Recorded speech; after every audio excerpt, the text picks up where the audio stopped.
Hey everyone, this is episode 186. I'm your host, Chris Sands, and today we're going to talk to Kenny Gould, the founder of Hop Culture, an author, writer of beer, and festival thrower. So I'm sure there's probably other things you do in there too, right? Yeah, there's my fiance would probably have some things to say about that, but I don't know if it'd be polite to mention it. So we'll gloss over that. We can get down to business. So I think first, actually, you had flashed up, but I didn't see what are you drinking? Oh yeah, baby. I was just in Ohio actually. I went to the beautiful city of Columbus. A little hoof-hearted. A little hoof-hearted. My buddy Braden over there threw in some Slow Turbo, which is a double IPA with New Zealand hops, 8.5%, should be consumed at 46 degrees Fahrenheit. And They give all kinds of details on there. the art done by the inimitable Tom Lessner of Philadelphia, PA, great artist here in the Commonwealth. And yeah, their beer rocks, man. They sent me home too with a dark lager that they had no business making, and it was. That's a style that seems to be catching on a little more lately. Yeah. So I'm enjoying. This was canned this morning. Oh yeah. This there was a 4-way collaboration between me, Hysteria Brewing Company, True Respite, and where's Oliver? Oliver Brewing. Oh there. So it's all three breweries did a hazy IPA with the same grist bill. Then each one used different yeast and different hops. This is one from Hysteria. My good friend there decided to make me the basketball, so it was really nice of him. And then you Solared it, huh? I do need to do. This is the first time I've had all of them, so cool. I'm drinking out of one of my. That's my glass. I made yes. It. That's awesome. I think that it's a toss up between this one, which is the Pittsburgh Pirate themed glass, and the Mr. Rogers that are my favorites. I love it. I love Pittsburgh. Oh man, I'm glad. That's an honor. I'm honored. I have quite a collection of Hop Culture glassware. Thank you. So the first thing I think we should talk about is because it's it's next month, but ticket sales for at least to get the beer end soon. You're holding a virtual beer festival. I am holding a virtual beer festival with Ouzel Fest, which it's like the first time I'd ever heard of that brewery. Brewing and Blending in Fort Monroe, Virginia. And then now I see stuff from them everywhere. Yeah. They're awesome. I mean, for those people who do not know, I run a magazine called Hop Culture, and we also throw beer festivals. And we have thrown 29 beer festivals around the country in the last 2.5 years. It's a lot of festivals.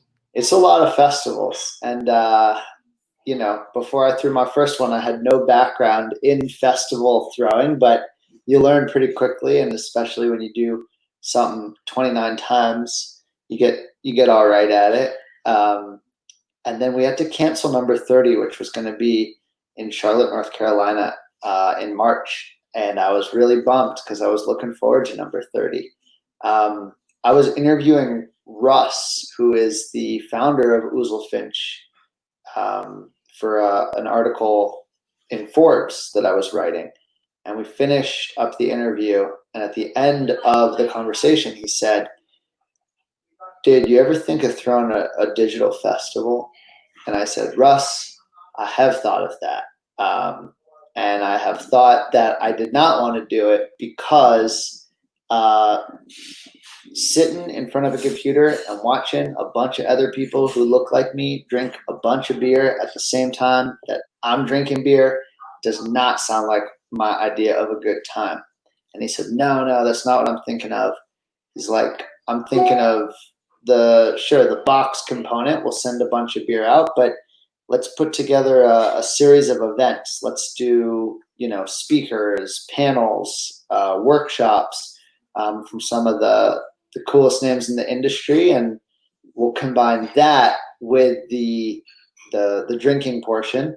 But the day itself will be more about, the workshops and the speakers and the activities.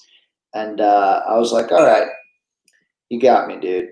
You got me. So I thought that vision was pretty compelling, and so that's exactly what we put together for Fest number 30 and our first digital festival, which will be August 15th, FML Fest 2020. You could probably Google that or just go to fmlfest.com or Instagram at Hop Culture Mag. You can find details about it. But it's going to be a blast. We have John and Jen Kimmich from The Alchemist giving the keynote speech to kick us off. And then the rest of the day, we just have all kinds of awesome speakers. We have another fine gentleman from Pittsburgh. Who is that? Kimmich. Oh, yeah, he's from Pittsburgh. Yeah, he's a big Penguins fan, which rocks because the Penguins rock. Yeah. He's cool, man. He's a really interesting dude, and The Alchemist is doing some really cool things, not just for beer, but I think for like their community and for society in general. I really admire what they're doing. He's on my bucket list of people I want to interview. Reach out to him, see what he says. All right, so they're doing like the keynote. Then we got I'm actually moderating a panel on intense flavors and adjuncts with Great Notion, WeldWorks, and Evil Twin, which will be a blast. Evil Twin today actually you ever have one of those firework popsicles like the red pop? They just released a hard seltzer water that was firework popsicle flavored, sold out in under an hour in Queens today. Oh wow. Yeah. Are you familiar with Duclaw? Yeah, I know Duclaw. Duclaw just came out with one of the popsicle version of their Sour Me series. Oh wow, they're in your hood, right? Yeah, they're out towards Baltimore, about an hour away from me. Nice. Yeah, so we're doing that panel with them. We got a bunch of real cool social media people speaking. Eli Trax. I don't know if you've seen Eli's photography. Who else? Le Petit Beer. Hop Snobbery. She's talking. And then one of the things I'm most excited about, we actually have a spontaneous fermentation and foraging panel. And we have on that Paul Arney from the Ale Apothecary in Bend, Oregon. And we have James Howitt from Black Project in Denver. And then I actually just connected with her this week, but her name is Melinda. She runs a kombucha company in Kansas called Morning Light Kombucha. And she is Native American. She's the only Native American kombucha brewery owner in the country, and she does 90% of her flavor ingredients are local foraged ingredients. That's really cool. Into tea. Yeah, so I'm really excited to have her on the panel as well. And that'll be moderated by Rachel Edwards, who is the head brewer at Ouzelfinch, who's just a prodigy. She's awesome. Yeah, I just read the interview that you guys posted up with her. Yeah, she's super cool. She's 24 years old, and she's the head brewer of this awesome brewery down in Virginia. So you got to be doing something right if you're 24 and running a program like that. So, and then of course, if you live in one of 8 states or DC that we can ship to, I think, let me see if I got it. It's Oregon, Ohio, Pennsylvania, New Hampshire. That's 4. Oh man, Virginia's one of them. Virginia, because I finally found one of my friends in Virginia is going to let me have said I could ship to them. Virginia, North Dakota, Nevada, and another one. If you go to the someone else, you can find out. I'm bummed though. Like there's a couple states that we've thrown some awesome events in, like California, New York, that just legally we can't ship to them. But if you are in one of those 8 states or DC, we can ship a curated box of 18 beers directly to your door. We got some killer glassware that we made for the event, and yeah, it's gonna be a pretty rad time. I think you should talk about the box too, because I thought that was kind of a cool aspect of it. The box is like the dumbest thing that I've ever done. It might also be one of the coolest, you know. I think there's like a correlation there. But yeah, so the box is fully customized box. We worked with West Rock, which is a packaging company that does a lot of work in the beer industry. If you've ever seen the cardboard can collars at like the Vale or like yeah, so that's all West Rock. They it's a huge company, but they have a craft beer division, and so they do a lot of packaging for the industry. So we worked with them to make this custom box. Our artist Sam Taylor, who's based in London, he did one side of the box, and the box actually unfolds like kind of a game board, like a Monopoly board. It's magnetic. Like it a lot went into this. It took us like months to make this box. So Sam Taylor did one side, and then Finch's artist did the other side. So it's a reversible box that is, you can open it up and it's magnetic, so it like, you know, goes both ways. And once you take all the beers out, you can actually use it as like a photo box, as like kind of a light box. So it becomes like the backdrop. If you want to put a beer in front of it, you can use one side or the other, you know, because part of what we do and part of what we really love doing is Instagram, the @HopCultureMag Instagram account. It's something we've put a lot of time into and just have a ton of fun with. So we wanted to create some type of experience that people could kind of have in their own homes and be able to capture some really cool photography from their own homes. So I thought it was a great idea. Thanks. It's I will say, yeah, it's definitely unlike anything I've ever seen. But it was a headache, man. It was so hard to make. But hopefully, you know, we got a sample and it looks awesome. I'm super excited. So it's kind of cool too, because the two artists' styles are pretty complementary to each other, which is complete coincidence. Like it just totally worked out. You know, Sam in London is doing his own crazy art. You can see, actually, I don't know if people are listening or if they'll be able to see the stream, but I have some posters behind me that Sam did for some of our festivals. And then, of course, Finch, their artist, I think it's Viva, Vaiva.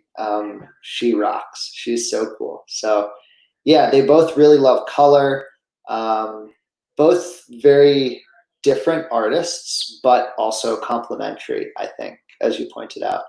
What's Sam's thing with worms? So you just like worms? Dude, he loves worms and cigarettes, man. I don't even think he smokes.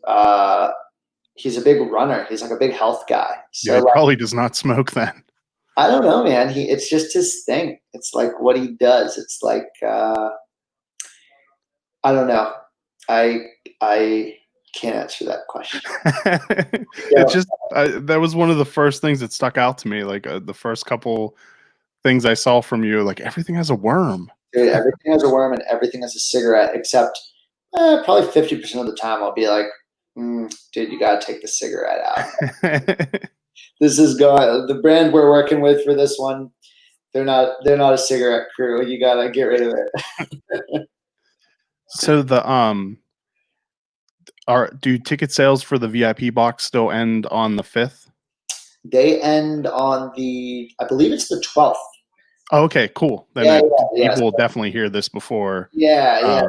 It's before that ends. It's definitely coming up, and there's a chance we will, of course, sell out. In which case, we'll call it. But hopefully, we won't, and everyone will get to participate who wants to participate. But yeah, ticket sales end soon because we got to get our beer orders in to all the participating breweries. We got some awesome cats coming in. We got some beer from Great Notion, from Equilibrium, from Weldworks, from Southern Grist, Bearded Iris, Tripping Animals down in Florida.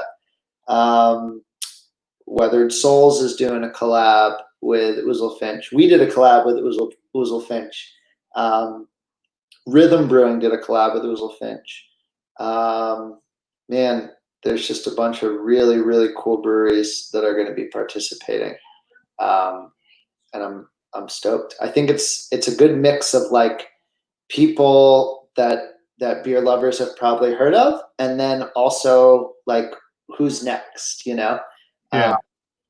There's of course like the other halves, the Treehouse, the Monkish, the Great Notions, the Weldworks that have just been crushing the game for the last couple of years, and then there's who's coming down the line, who's been putting work in and building really cool programming and doing really cool stuff. So we tried to do a nice little mix of like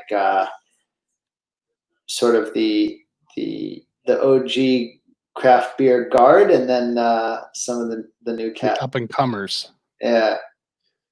So how will it be delivered? Like I get from a technical aspect, how are you doing to your home? I'll send it to you in a box. I'm sorry, like the programming part of it. Oh. Yeah, that was a horrible segue on my part. I jumped. Yeah, I understand shipping. Yeah. I can visual. We had to go over that. Yeah, so it's a streaming platform.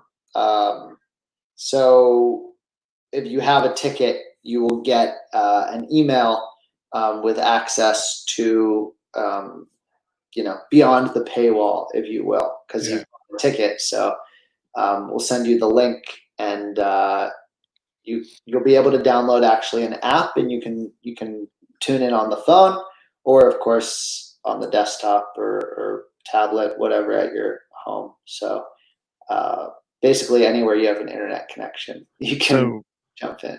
So on the 15th, will that all be produced live, or is it pre-recorded content? All produced live. Yeah. So we'll see how that goes. Will it be interactive? Will people? It totally will be. Okay. So we have some really, really cool speakers, and we've tried to budget time in at the end of every presentation for Q&A. Also, to anybody that has a ticket, I'm gonna be working on this soon, but we're hopefully gonna solicit questions in advance. So we'll have a mix of you can submit questions to people in advance, and if you see somebody you really want to get an answer from, I know I'm super excited to be moderating the panel that I am, because Great Notion and Evil Twin and Weldworks are three breweries that I really admire, so I get to ask them all my questions. But it'll be interactive, and people have a chance to ask their questions as well. Awesome. And then everything will be available for a certain period of time afterwards, or just it'll be available afterwards for if you purchase the ticket? Exactly. Yeah. I that's a piece I'm still working out. So okay. Good reminder to figure that out. Yeah, that part's important to me, because unfortunately I'll be at the beach on the 15th. So I need to be able to watch it afterwards. Yeah, I hear it. Yeah, so I'm pretty sure for 45 days afterwards it'll be accessible. But we might try and get what I want to do is get the, just like the MP4s and upload them to a server and just host them. So ideally everything will be available in perpetuity, but for at least over a month afterward. Okay, perfect. We did something a little bit, maybe not quite as ambitious, with the Maryland Brewers Association, um, to replace, because every year their big festival that funds, I can't remember what the percentage is, but it's a big part of their budget. Thousands of people. They hosted in Frederick, and that was obviously canceled because it was in May. So they did a digital version of it. It was free, and it was kind of like you can make donations throughout it. Yeah. But it was broken up into separate panels, and the where different breweries discussed.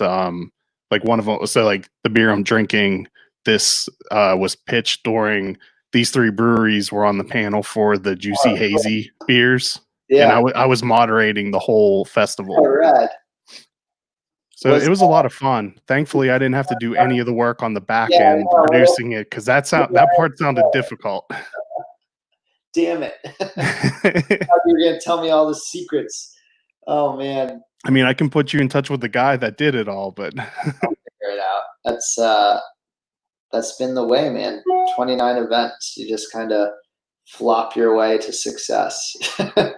and the thing is that thankfully, for the most part, people are pretty forgiving if they're drinking beer. So I found, you got to have enough bathrooms and enough beer.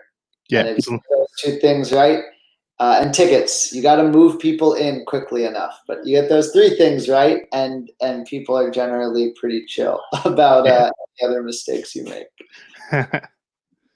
Hey, is there anything else about FML Fest that you want to put out there before we take a quick sponsor break? No, I would just say if you're interested, fmlfest.com is the website. You can also find a bunch of information about it at Hop Culture Mag, MAG, like magazine, on Instagram. And if you have any questions for me personally, shoot us a message at Hop Culture Mag on Instagram or hello@hopculture.com. And I'm happy to answer those questions. All right, so we're going to take a real quick break. Then I think we should get into how did hop culture become a thing? Let's get into it.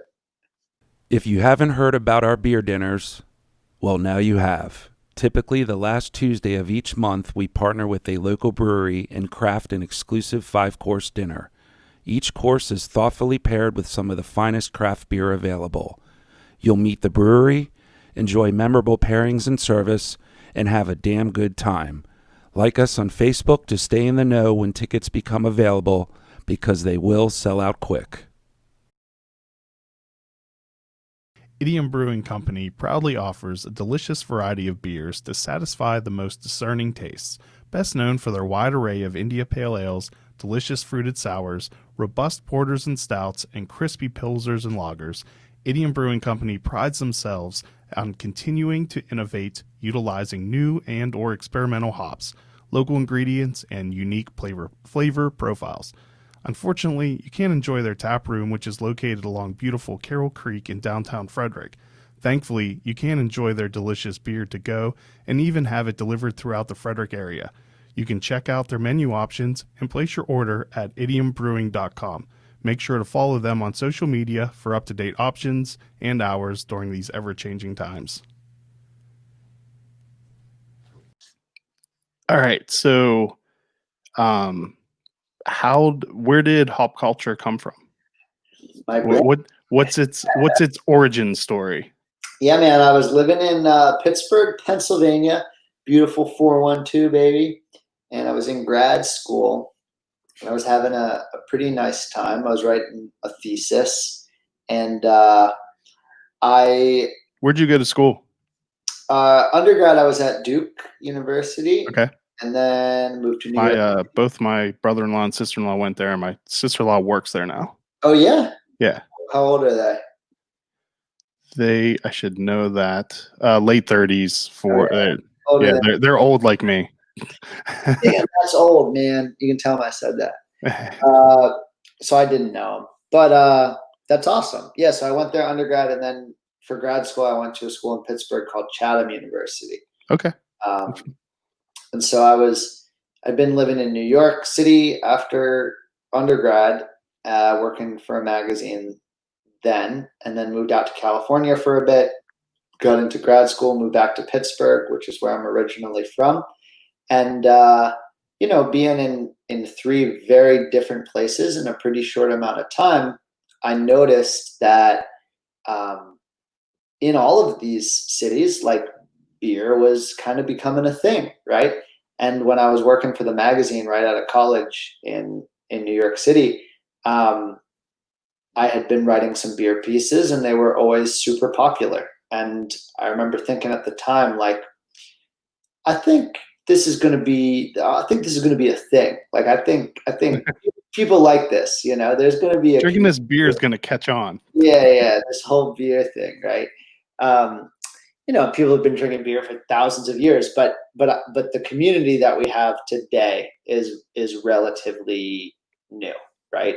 Yeah, the culture built around it, and the intense caring about every aspect of the business and the culture. Totally. Yeah. So the culture is relatively new, and so I remember thinking, like, okay, this is something that I've seen in, like, quite a few different places. Like, it's not just New York City this is happening. It's not just Northern California this is happening. It's not just Pittsburgh. Like, something's going on here. And of course, the statistic is that when I started, there were 2,000 breweries in the country. And I mean, now, what is it, 8 years later, and there's over 8,000? Yeah. Although the statistics being predicted of how many won't make it are kind of scary, but hopefully they are scary. At least I know. So locally, when COVID hit, there were a lot of brewery owners that were very doom and gloom and thought they were going to go under. Right. After about a month of how we were able to operate in Maryland, at least, everyone was much more optimistic, and there's very few places, at least that I've talked to in Maryland, that are in trouble. Yeah, I've seen that happen here as well, and that's the sense I get generally from the industry, which is great. I obviously want to see the industry succeed as much as possible. So I was living in Pittsburgh. I was writing my thesis, and I just remember thinking, like, I should write a book, like a road trip book, about breweries in the United States, so that when people are driving around, they can, say, okay, I'm in Delaware. They open up the book to Delaware, and it would be like a Lonely Planet travel guide, or like a travel guide, where they could see, like, okay, go here for this and here for this. And then I remember thinking, well, nobody reads books anymore. Didn't you just come out with a book? Yeah, I totally did. Which is kind of funny. The Brewing Cloud, if you want to check it out, it's on Amazon. You can add it to the cart when you buy your tickets to FML Fest. You can, and we've had quite a few people add it, which has been super supportive and really nice. And I'll probably write you a nice message on the inside cover. Okay, wait, real quick, I want to interrupt you one more time. Yeah. I missed the personal messages. What do you mean? Whenever, like, back in the day, like a year or two ago, when I would order glassware, it would always come with a personal message on the receipt. And so, what, man? Success is a double-edged sword. Yeah, that's what I assume. There's probably too many now that. There are too many now. I used to write a handwritten note in every single order, and I would love to do it, and I just can't anymore. And so I picked, like, every fourth order, and I'll sit down and I'll write a letter to someone. Because every time I open up a box and there's no letter in there, my heart breaks a little bit. I know. That's actually really good feedback. That's really nice. I love doing it because it still astounds me that somebody out there enjoys something that like I'm doing. Yeah. Like I'm still amazed and honored, and it's so appreciated. So it's something that I really love doing, and I try and do it as much as I can. But there are days, especially when we do like a new release, we'll get just too many orders, and I just can't. I just can't do it with the amount of time I have in my life, or I totally would. But that's good feedback. I appreciate you letting me know that. But yeah, I mean, I did. So yes, I remember thinking like books. I'm not going to come out with a book. I was like, why don't I make it a digital resource? And then I was like, oh wait, I totally know how to do that, because the magazine I was working for in New York City was a digital magazine. And now they have a print edition, and they're doing super well. But at the time, it was all digital, and so that's kind of how it started. And What kind of magazine was it? it's a men's lifestyle magazine. It's called Okay. Gear Patrol, gearpatrol.com. I think I've seen that before. Yeah, I was the 6th person there, and now I think they've got, double digits. It's like, Oh wow. Yeah, so they've been very successful and done a really great job. But actually, if you go to gearpatrol.com and you look at some of their pieces, you can see actually where our focus on really high quality photography and good editorial comes from. It's directly, that's what I learned right out of school, was the importance of really high quality editorial and really high quality photography. And so that's kind of what we combined. You know what's sad though? What is it? I 100% agree with you. I care immensely about photography. It's been one of my hobbies my whole life. Hit me with the butt, because I feel the other shoe's about to drop. Most people don't care. You think? So I work at a newspaper. Okay. And I didn't know that. and I used to have I had a print magazine, and we would excruciatingly painful, like spend hours just to take one photo. Oh yeah. And you would nitpick and find like all the things you weren't happy with it, and most people just don't care. Like if it's even a little bit good, the vast majority of people looking at stuff are going to love it. That's interesting. I found that people, in my experience, people do care about photography. What they don't care about is the writing. Well, yeah, I see. I guess because I hear the feedback from like in a newspaper world, like obviously that's very text centric. But I feel like the people taking the photos care way more. Like the bar that you set for yourself or where it should be is way, way, way, way higher than what most people would be impressed by. Yeah, totally. But I think that's probably any art, like. Oh yeah, 100%. Yeah. I have a writing degree, master's degree, and I don't know. I could have an intern do everything, and no one would care. Yeah. So, but I mean, like I'm the same way. Like half of the photos that I post on Instagram are taken inside of a studio with 4 lights, and then you just post some like blurry ass photo from your iPhone or whatever, and it gets the same engagement. Yeah. I don't know. At the end of the day, it's like how you want to spend your time, and I enjoy writing. I write for fun. So. But at least there's the yous and eyes of the world that appreciate that effort put into it. Sure. Yeah. That's it's good to be nerdy about something, and this is what I've chosen. So, yeah, I think originally I wanted to call the company Brew Sleuth, which, oh my God, can you imagine? You made the right decision. It's the worst name maybe ever. Yeah.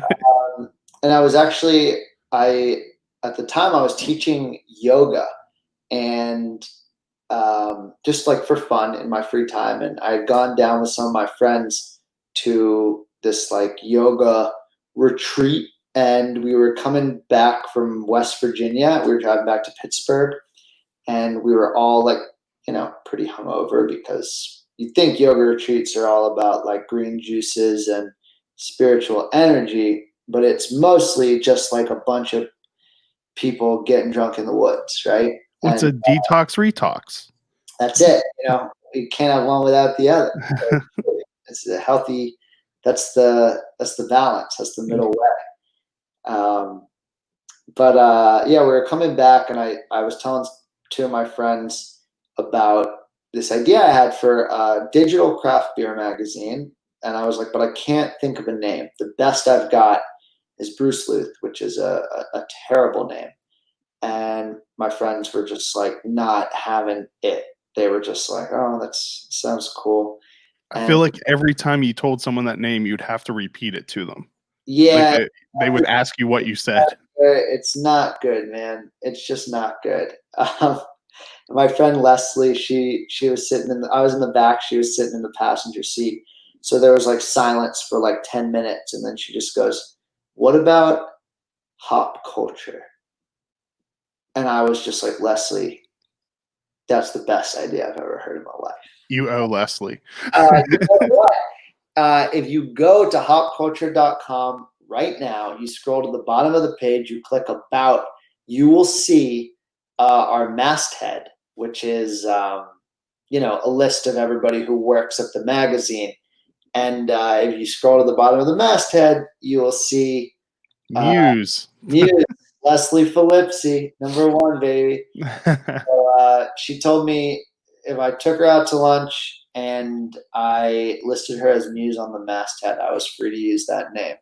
So I did both of those things, and she's still on there as Muse. It's a fair deal, I think. That's a fair deal. So we started that January 17th, 2017.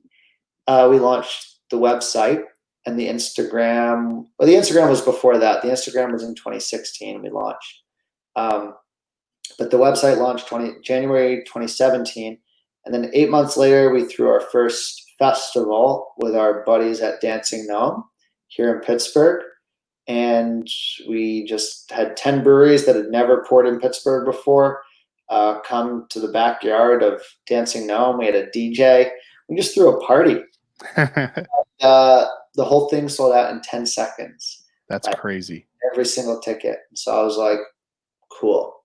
And there was their 1 year anniversary party, right? Kind of anniversary party, and our like 8-month anniversary party.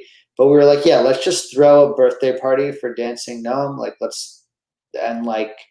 we'll invite 10 breweries that have never poured in Pittsburgh before, and everything that you would have at a traditional beer festival, like the lines and the volunteers and like the can I swear on this show? Yeah, go ahead. I don't care.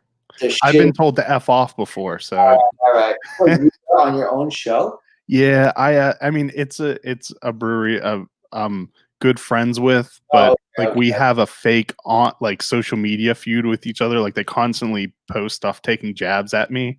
But I had them on, and we were talking about one of their really popular hazy beers, and I asked him how much flour he added to it to make it hazy. And then probably a lot.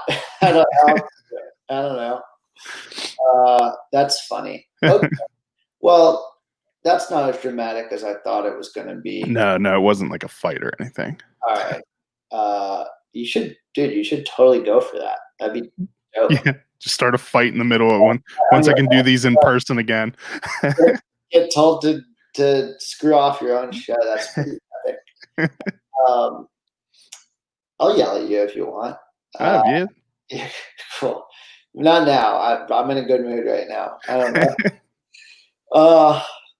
Yeah. So I don't remember what bullshit I was talking. 1 year anniversary party, lines, volunteers, and then you asked if you could swear.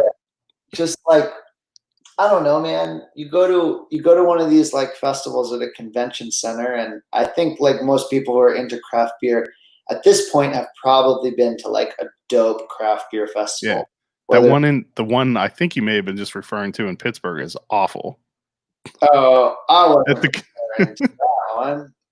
I totally was. Yeah, dude. Because I used to go to that one when I first started the magazine. I had a deal with a local brewery where I would pour for them. They wouldn't have to pay anyone to pour. Mhm. And in exchange, I could hand out little like cards, that just had the website on it and talk to people about the magazine. And dude, that was the worst. Sorry. I That's fine. hated that festival, man. It was miserable. Like people would just walk up to you like, oh, what's the highest alcohol thing that you have? And you're like, I don't even work here, man. I don't know. Like you can have this here. Yeah, just drink this one. Yeah, you'll like this, maybe. I don't know. But it was like everything that type of festival encompassed. Like we were like, let's just do the opposite of all of that. So like we paid for all the beer. We got all the brewers there to pour rather than like some dumbass volunteer who didn't know shit about the product. Yeah, and doesn't care at all. Right, exactly. Instead of like, your classic awful local bluegrass or rock band like playing on a terrible set of speakers. Like we just got a dope DJ to come just tear it up. And it's like, it's since expanded. So like we did, I don't know, when we did the birthday party at Dancing Gnome, right? We had for the second year to celebrate the anniversary of the first sweet festival we threw. We themed it actually as a birthday party. And I bought a ton of sheet cake and we had a balloon animal twister.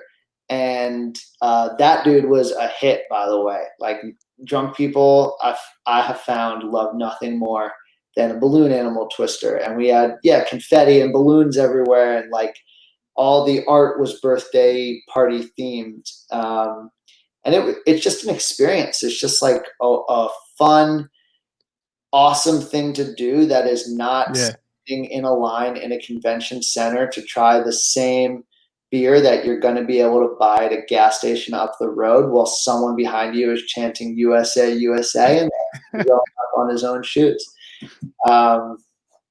So that's kind of how that has evolved. So at this point, we run a digital craft beer magazine, hopculture.com. We have the Instagram at hopculturemag. We have 29 live festivals plus one digital festival, which is coming up, FML Fest 2020. We have our own store on the website where we do a ton of really cool glassware and merch, and we're actually going to be re-releasing some of our most popular glasses very soon. I actually just was talking to our supplier today to see if we could work that out. But yeah, man, Which ones? Oh, you want me to drop the knowledge here? I do, because I need to make sure that I'm prepared. All right. Well, we got, being from Pittsburgh and being in love with the city of Pittsburgh, we have the glass that you're drinking out of right now. We also have a Tiku glass that we had made for one of our festivals in Pittsburgh with kind of the city skyline going around the whole Tiku. With all the teams and everything? Yeah. Mm-hmm. Okay. That's the one I want. I don't have that one. There you go. So we're doing that one. Our third ever festival was in Columbus, Ohio, and it was a hot mess, and it was so much fun. And it was just a mess, though. And we had made a glass with a wiener dog. I have that one. Yeah, that one. Yeah. Yeah. So I think we're going to do the wiener dog glass again. Nice. Because I've been waiting, 2.5 years to do that one again. So I can tell you, every time I post a picture with the Mr. Rogers one, people love the Mr. Rogers one. Yeah. I was conflicted about that one because I don't love putting people on my glasses because it's like he was a dude. Like, what if somebody put my face? I'd be frankly very flattered if somebody put my mug on a glass. Uh, but I don't know. He rest in peace, Fred. He's no longer with us. He can't tell us one way or another whether he wants his visage put on a glass. But that's one of my favorite glasses. And the first time I ever posted a photo of it, I took the photo poolside in Latrobe. Yeah. Yeah. Nice. My wife's aunt and uncle live in Latrobe. Well, they live in California in Latrobe. They come back every summer. So we were visiting them. It seemed like the perfect place to break out that glass. Oh yeah, Pennsylvania in the summer is awesome. I know I live in California in the winter, but we're gonna take one more quick sponsor break, and then I have a couple more questions about hop culture and all the other things you have going on. Love it. The Uncapped Podcast is brought to you by District East. A lot of Friday and Saturday afternoons, you'll find me at District East for their weekly beer tastings. District East is part of the local beer community, and they get limited releases and exclusive beers that are hard to find anyplace else. This is why I chose District East for the release of my collaboration beers. One of my favorite things to do at District East is building a custom six-pack. With over 900 beers on their shelves and new beers every week, District East is a great place to find beers I love and to discover new and hard-to-find ones. They also have 8 beers on tap for Crowler and Growler fills, and they have kegs to go. District East is located on Northeast Street in Frederick, in the same shopping center as Family Mill and Rockwell Brewery. You can find today's beer lists on the District East Facebook page or at www.districteast.beer. I'm excited to announce our newest sponsor, Vanish Farmwoods Brewery. Vanish is a brewery and entertainment complex located on a 62-acre hops and apple farm in Luckett's, Virginia, just 20 minutes from Frederick, Maryland and Leesburg, Virginia. With over 20 beers on tap, a selection of wines and ciders, along with multiple food options, there is something for everyone. Vanish has live music on Saturdays and Sundays and a wide variety of special events. Go to vanishbeer.com for information on everything they have to offer. See that I'm telling you, you do need to get yourself put onto a glass. Oh, dude, is that you? Yeah. Oh, wow. Look at those handsome men. It's we made a Three Musketeer inspired stout named One for All. That was a pastry stout. I love that. Then we made some of it was put into rum barrels, so we had a rum barrel variant, and then there's still some sitting in a whiskey barrel that will come out in bottles and at some point. I love it. So the hopculture.com hopculture.com, Mag's not in the you don't have any kind of advertising or anything there. So is it the festivals and the merchandise that fund everything? Dude, you definitely have a pop-up blocker on or an ad canceller because we totally have advertising. Do you? Yeah. I gotta keep the lights on, man. I got employees to pay. You're not seeing it? Oh, now I am. Yeah. There it is, loading. Why did I think you didn't have ads? Oh, no, we do. I mean, they're not like the nobody's making a fortune off of those.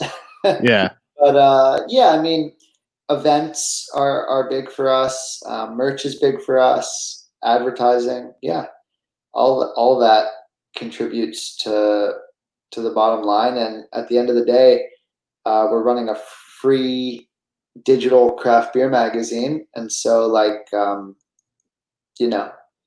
it's not easy. I can vouch for you, especially if you have a free print magazine. It's very, very difficult to do that. Yeah. It sounds like there's a reason you're not in that business anymore, huh? Yeah, it's on a hiatus. Hiatus. Yeah, man, it's tough. It's tough. But it is fun and it's really rewarding, and I get to meet really cool people and talk about something I'm passionate about, and at the end of the day, that's awesome. What is your favorite experience that you have been afforded from doing hop culture? That's maybe the best question I've ever been asked. But it's such a big question. It is, but I'm sure you've gotten to do a lot of really cool things because Yeah, of hop culture. But totally. I love traveling, and I just love just meeting new people and hearing diverse perspectives, and I mean, that's life. Like that's the good stuff, right? And so the places that I've been able to go, because of the job that I have, whether it's like to rural Oregon, to, you know, go meet with the ale apothecary, or out to Copenhagen to go to the McKellar Beer Fest, or I don't know, just traveling and meeting new people has been awesome. You mentioned the book, and that is something that I've always wanted to publish a book. I've been writing fiction primarily every day since I was, I don't know, in my teens. And so I've always wanted to publish a book. And when I was younger, my dad would always say, why don't you try writing for like an audience? And I was always like, that's selling out, man. I'm an artist. And now that I have been in the writing game for a while, I write obviously for Hop Culture, and I freelance for Forbes as well. I'm a contributor there, and I have a piece coming out in Men's Health in October, which will be awesome. Awesome. I'm stoked about that. I just submitted it today, actually. But now that I have, I'm older and maybe a little wiser, I just realized the truth of what my dad was trying to tell me. And, I have an audience, and it's our community. It's the people that are as passionate as I am about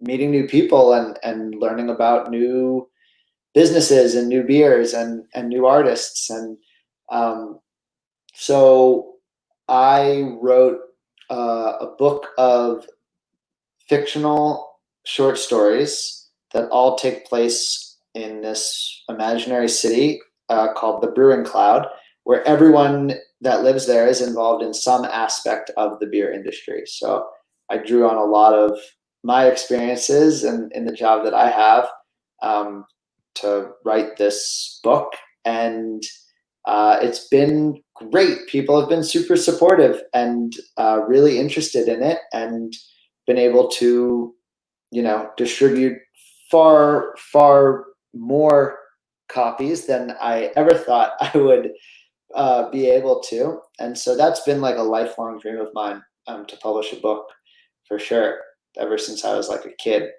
and to actually be able to do that and to have an audience for that is like one of, I think, like the most rewarding things personally that I've been able to do. So That's awesome. yeah, I'd say It's that. funny. I grew up hating writing.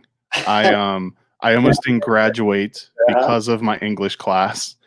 And then I married an English teacher.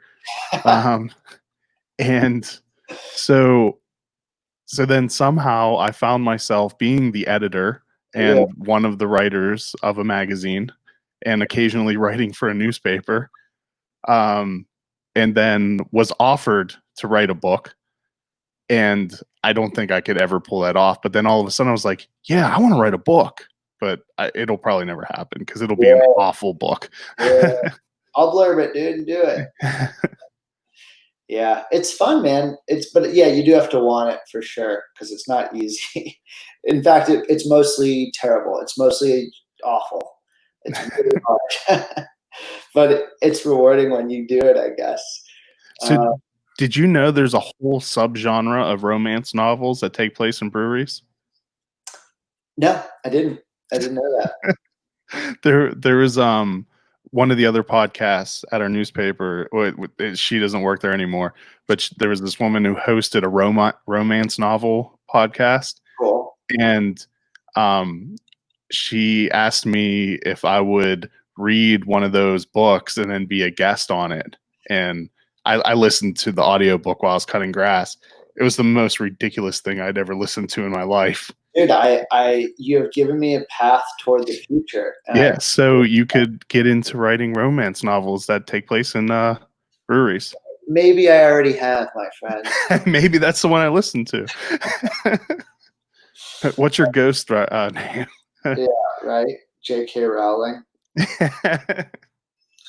Yeah. So that's been cool. I met my fiance, I guess, through the beer industry. We were throwing a festival at Cinderlands Brewing in Pittsburgh last year. I haven't tried them yet. Man, they're awesome, and they're like one of the big up and coming ones now, right? Mm-hmm. Yeah, I think they're amazing. The brewer Paul came from Solemn Oath in Chicago, which has an awesome reputation, and yeah, I mean, their space is beautiful. They have 2 spaces actually in Pittsburgh, but their new space in the Strip District, it's called, in Pittsburgh, is just awesome. But of course, with COVID, you can't go there. But well, if you damn people up there would just wear a mask. Yeah, I know, man. Yeah. I wear a mask. I'm good. But yeah, my fiance, she had seen me in an Instagram post that Cinderlands posted because we were throwing a festival there, and she was like, "Oh, there's a handsome, young, clearly Jewish man that I'd like to meet." And then she actually found me on Instagram, but I was living in New York at the time, and so she said, "Oh, guess whatever, I'll move on." And then, of course, I moved back to Pittsburgh, and we matched on a dating app. And she was like, "I've seen this dude before," and so that's been a cool experience the beer industry has afforded me. Is a loving relationship that will be a marriage next year. So for the happiness in your marriage, I would just make that your default answer. For the happiness in my marriage, yeah. I'm a talker. I like to talk, but that's the short answer. The happiness. Oh, she just texted me. "Oh, can you bring some water up when you come upstairs, please?" Of course, Rachel. I'd be happy to. Actually, if I check my text messages, I probably have something very similar to that. Yeah, man. Oh, it's cool though. We got some new stuff coming down the line, which I'm stoked about. We launched a coffee club during COVID because we had to cancel live events, which was one of our main sources of revenue. And then of course, advertising, nobody was paying for advertising because know about that. Right? So, yeah, right. So we launched a direct-to-consumer coffee club, and it's called the Hop Culture Coffee Club. And we actually feature every month a different roastery that's a brewery. So like Modern Times or Night Shift, or I just sent out today Mostra. They're not a brewery, but they collab with Horace and all the big West Coast names. Okay. They have coffee in the beer, it's probably Mostra coffee. So we've featured roasteries that either are breweries themselves or have really deep connections to the brewing industry. And through that, we actually decided to start barrel aging some of our own coffee with barrels from breweries. So is that the ones that were strapped in the back of your truck? I'll let you know because you were kind enough to have me on this podcast. Yes, that's why I drove to Ohio on Wednesday to go pick up a bunch of barrels, is because I'm going to be aging some coffee in some That's awesome barrels, some Jack Yo's barrels, Great Notion barrels, Horace barrels, Dancing Gnome barrels, and then we're gonna do coffee collabs with all these breweries. There is are you familiar with Union Brewing? Yeah. Union Craft Brewing? They have where they're located now, the Union Collective. There's Yeah. a really good coffee place there called Vent. Okay. I'm writing it down. And also in Maryland, there's Vigilante Coffee that is amazing. And those guys taught me more about coffee than I knew existed. They're the coffee that Flying Dog uses in Cujo. Awesome. So I have hop culture. We'll be launching bean culture. Going back to the well. I know, right? I like the nomenclature. You guys stick with it. Well, that's pretty cool. I mean, because there's,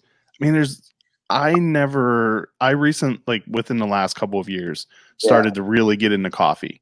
Yeah. And I didn't realize how like much of a rabbit hole that is you can go down. It's almost, it might be worse than beer. Like I think it is worse than beer. Bad, man. I am deep in the sauce, man, and there is so much to learn and so many things to buy, and it's awesome though. It's the flavors and the people and the sustainability and all that. It's a really cool industry. But so a friend of mine, who's one of those people when they start a hobby, like they go all in. Yeah.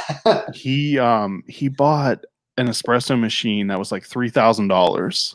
Yeah. And like he started to talk about, and it sounded like the most miserable experience to make coffee with it because it was just so much work. But isn't that just the way, right?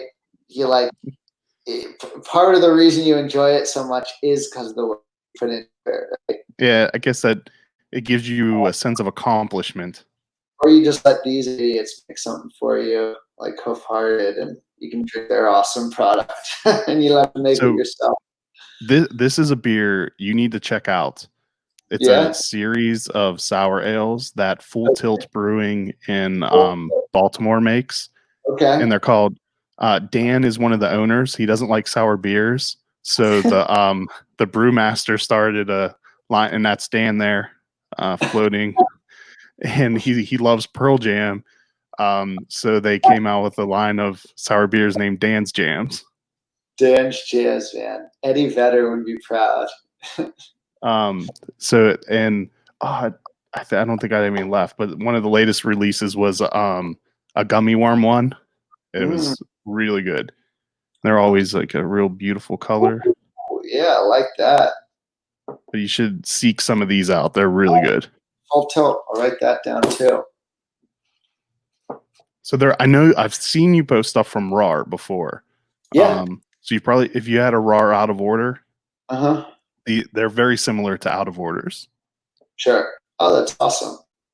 Yeah, wacky flavors, man. So what was the beer that got you into craft beer? Oh gosh, white, obviously. I mean, I feel like for like 60% of the industry. Yeah, I'm a huge Allagash fan. I had that when I was my freshman year of college. There was a senior who I was friends with that would, he's actually the one that got me into just craft beer. He was brewing and he ran a club called Beer of the Week that he then passed down to me when he graduated. So without him, there would be no hop culture, because I don't know if I ever would have become interested in the industry. But his favorite beer was Allagash White, and I remember him telling me about it and then let me try it, and I was just like, oh yeah, that tastes like fall, and I love it. When I was going to I went to the University of Pittsburgh at Johnstown for a year, and the best beer anyone was drinking there was Rolling Rock. I mean, I love it. But at least it was made I'm old, so it was back when it was still made locally. Yeah. There's a time and a place for Rolling Rock. My first one is Flying Dog's Old Scratch. Okay. Nice. Nice. Because Flying Dog had just moved to Frederick, and they didn't bother learning any laws in Maryland. And I don't even know if they were still operating under Colorado's laws, but you could go there, and if you took a tour, you could have unlimited tastings. Right. And so my buddies and I just started going there and That was having it. and doing tastings And look at for a whole Saturday. damn you, Flying Dog. Damn you, Allagash. Ugh. And then here I am now. Yeah, Allagash just came to Pittsburgh, which I'm stoked about. We were supposed to throw a launch event for them, which of course got canceled. Do you know Rob Todd had COVID? No. Dude. Yeah. That's I learned that yesterday. I think he's okay now, but like, whew, that would have crushed me, man. Talk about, he's like my hero. I love that.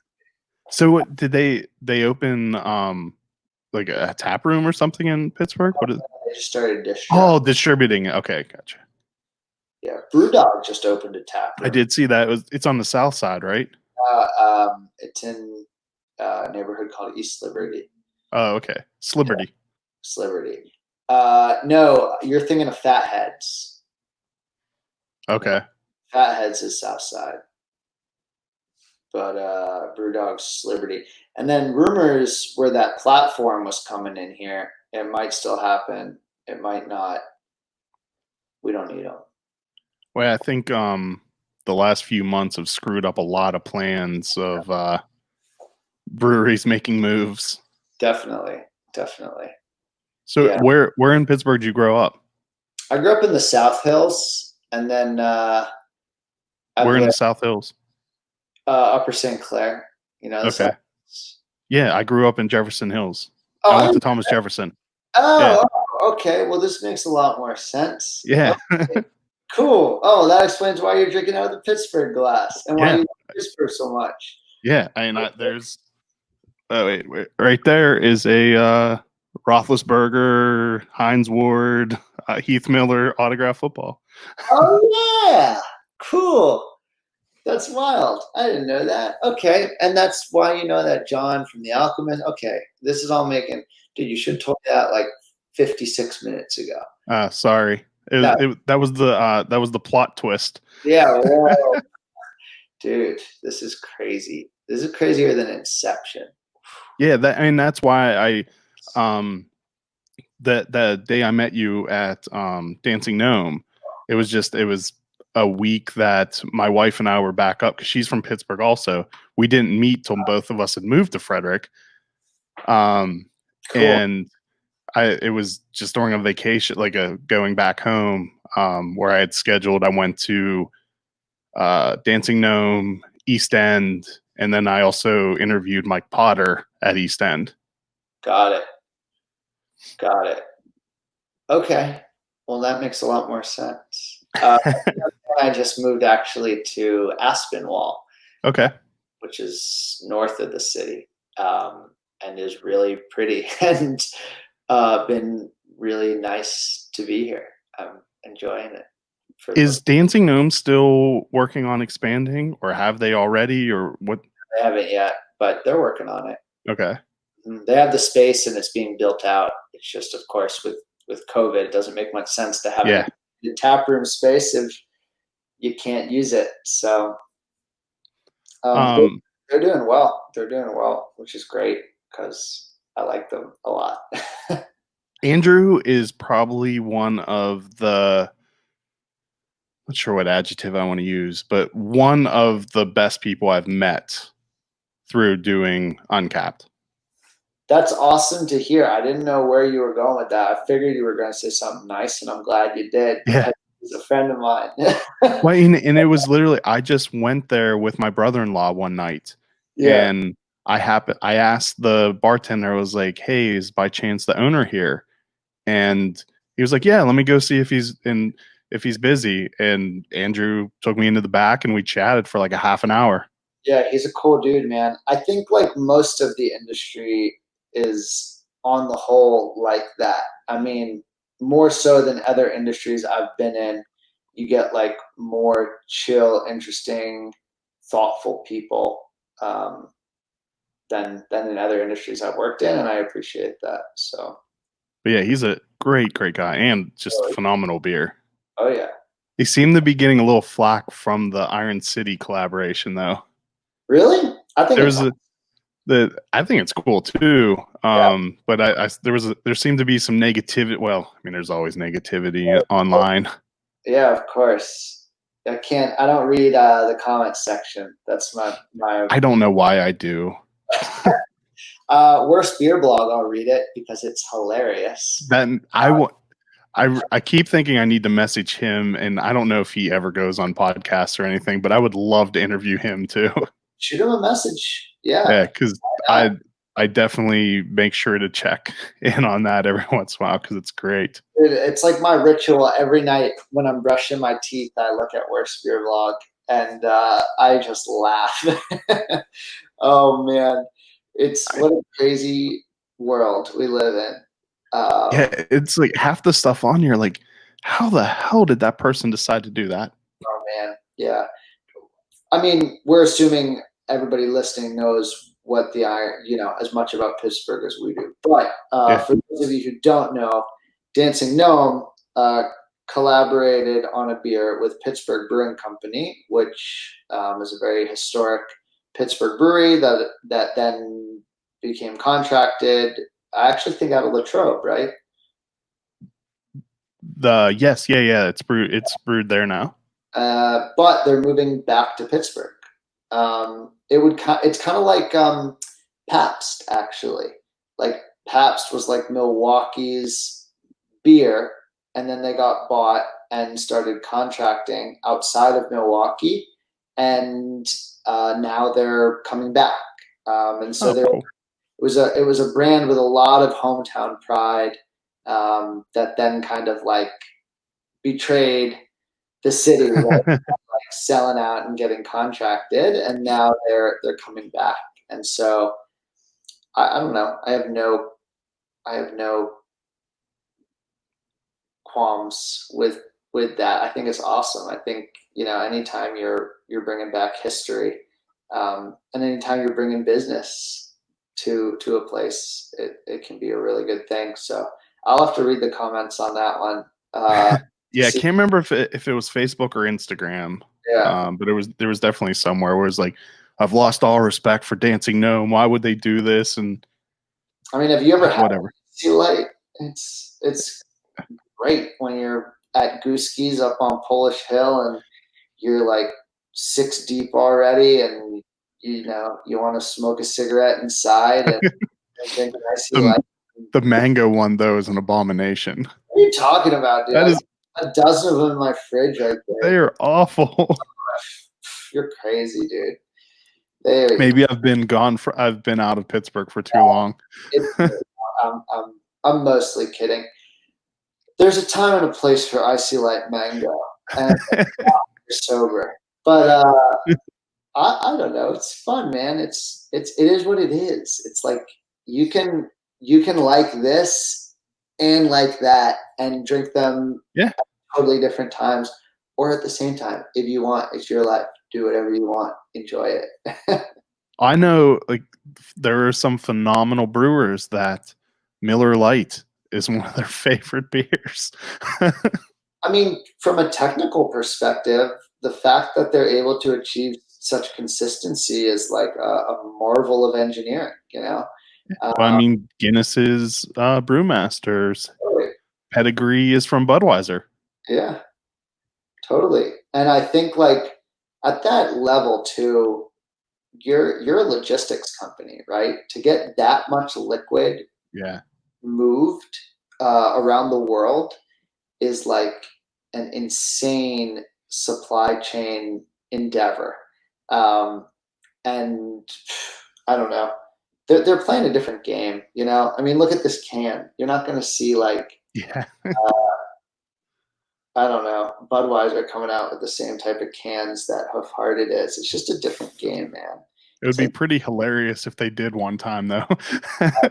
hot. Maybe I'll suggest it to Pittsburgh Brewing Company. Yeah, well, I mean, they even made well, I don't actually, maybe it was Andrew who chose the artwork. Well, actually, it was just a throwback to the original can, right? Of the Robin Hood. Robin Hood cream ale. Mhm. I thought the art was great. I love the art. Yeah, it looked cool. Yeah, it was dope.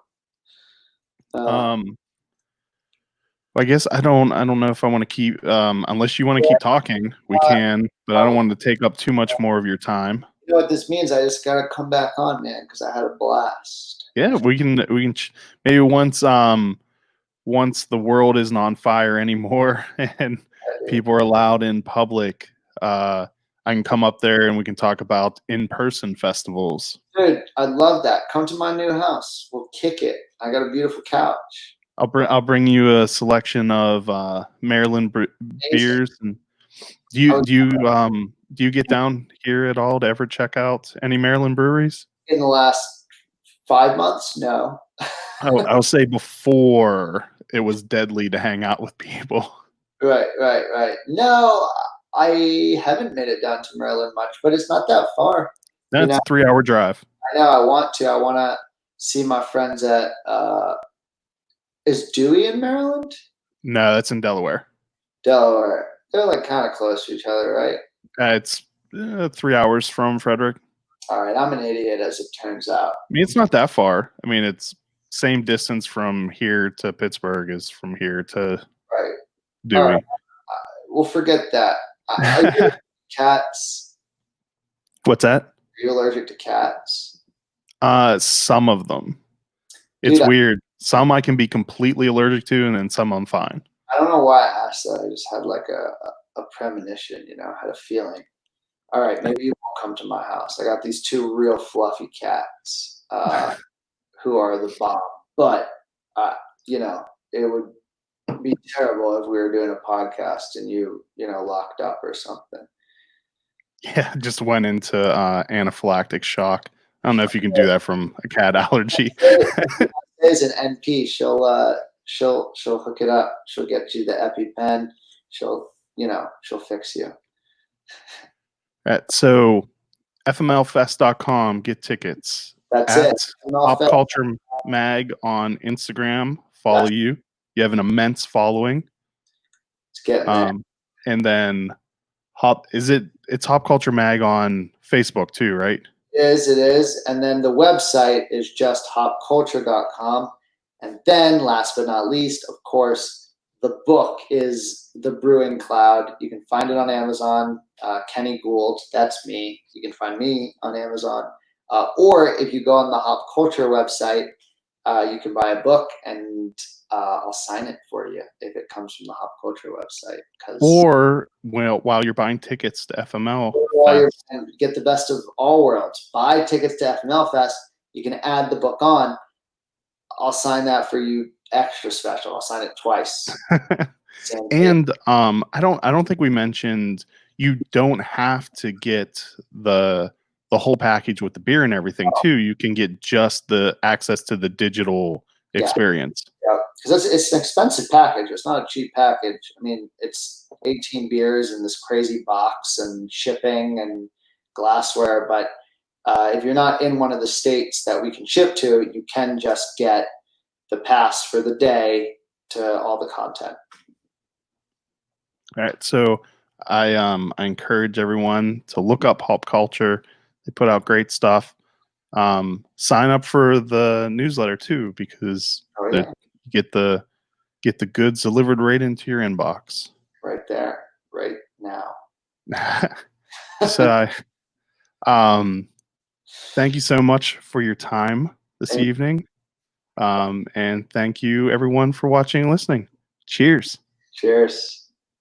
Uncapped is brought to you with support from Mcclintock Distilling, Maryland's first and only organic certified distillery. They are well known for their award-winning gin and are rapidly growing a name for themselves for their Matchstick Bourbon and Bootjack Rye Whiskey that have both won double gold at international spirits competitions. You can visit them in historic downtown Frederick along Carroll Creek for tours and tastings. Go to mcclintockdistilling.com for more information.